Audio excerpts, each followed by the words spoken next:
తన డాక్టర్ వృత్తిని వదిలిపెట్టి నటనపై మక్కువ ఉన్న రాజశేఖర్ ప్రస్తుతానికి ఎన్ని ప్రయత్నాలు చేసినా కానీ అవకాశాలు రాకుండా, ఒకప్పుడు పోలీస్ పాత్రలకు మాత్రం రాజశేఖర్ సరిపోయినట్టు ఎవరూ సరిపోరు అన్న తెలుగు ఇండస్ట్రీ ప్రస్తుతానికి రాజశేఖర్కి అసలు సినిమాలు ఇవ్వాలంటే డిస్ట్రిబ్యూటర్లు, ప్రొడ్యూసర్లు కూడా ఈ రాని పరిస్థితి ఉన్నటువంటి సందర్భంలో తాను చాలా ఆవేదన పడుతున్నటువంటి పరిస్థితి.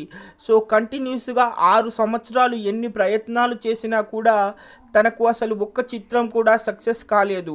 అయితే మహంకాళి అనే ఒక ప్రయత్నం, ఎవడైతే నాకేంటి అనే ఒక ప్రయత్నం చేసినా అవి అంతంత మాత్రంగానే ఆడడంతో ఆ తర్వాత గడ్డం గ్యాంగ్ అనే ఒక సినిమా చేయడం, అది ఎప్పుడు వచ్చింది ఎప్పుడు వెళ్ళిపోయింది అని ఎవరికీ తెలియకపోవడంతో ఇక నేను విలన్గా నటిస్తేనైనా కనీసం ఎవరినైనా మరి ఏ సందర్భంలోనైనా మరి అభిమానులుగా మార్చుకుంటానేమో అని ప్రయత్నించే సందర్భంలో తాను ఓపెన్ ఆఫర్ ప్రతి దర్శకుడికి ఇచ్చాడు. ఎందుకంటే నాకు ఎలాంటి ఈగో లేదు, తప్పకుండా నేను ఏ అవకాశం వచ్చినా కానీ చేస్తాను అని కూడా దర్శకులకు చెప్పడం జరిగింది రాజశేఖర్ గారు.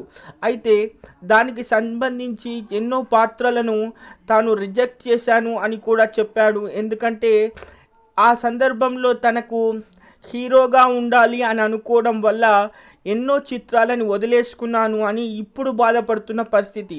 ప్రస్తుతానికి తన 2 కూతుళ్లపై సినిమా ఇండస్ట్రీ భారాన్ని వేసి తను కథలు వింటూ ఉన్నాడు రాజశేఖర్ గారు. ప్రస్తుతానికి సాన్వికని హీరోయిన్గా చేస్తూ తను వెబ్ సిరీస్లో నటిస్తూనే తండ్రికి తగ్గ తనయురాలుగా తను తండ్రి గౌరవాన్ని నిలబెట్టడానికి చాలా ప్రయత్నాలు చేస్తుంది. అయితే వెబ్ సిరీస్లు నటిస్తూనే తను మంచి పేరు తీసుకురావడమే కాకుండా పూర్తిగా తెలుగు మాట్లాడడంలో ఎలాంటి అవకతవకలు లేకుండా సంపూర్ణమైన తెలుగు అమ్మాయిగా సాన్విక పేరు తెచ్చుకుంది. అయితే ఇంకొక కూతుర్ని దర్శకురాల్ని చేస్తూ ఒక హీరోయిన్ని చేయాలి అని భావిస్తున్నటువంటి సందర్భంలో ఇక్కడ జీవిత ప్రోద్బలం కూడా చాలా ఉంది అని చెప్పాలి.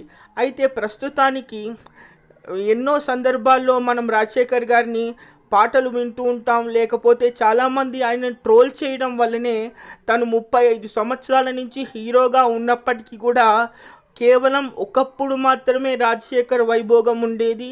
ఇప్పుడు రాజశేఖర్ కేవలం క్యారెక్టర్ ఆర్టిస్ట్గా కూడా తెర మీద కనబడని పరిస్థితిలో తండ్రి గౌరవాన్ని నిలబెట్టడానికి ఒక కూతురు దర్శకురాలుగా, ఇంకొక కూతురు హీరోయిన్గా సినిమా ఇండస్ట్రీలో ఉండడం అనేది నిజంగా ఇది ఆశ్చర్యంగా చెప్పుకోవచ్చు. ఎందుకంటే ఇన్ని సినిమాల అనుభవం ఉన్న తర్వాత కూడా చాలామందికి వారసులను తీసుకురావాలి, వాళ్ళ తరాలని కంటిన్యూ చేయాలి అనే సందర్భం ఉంటుంది.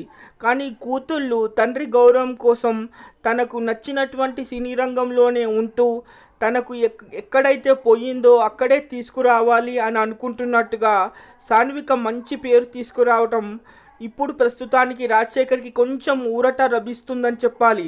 మరి మీరేమనుకుంటారు? తప్పకుండా ఎక్కడైతే రాజశేఖర్ అందరికీ ట్రోలింగ్తో ఒక ట్రోలింగ్ మెటీరియల్ అని అనుకున్న సందర్భంలో ఇప్పుడు 2 కూతుళ్ళు తన గౌరవాన్ని నిలబెట్టగలుగుతారంటారా? కామెంట్ చేయండి. Stay tune for the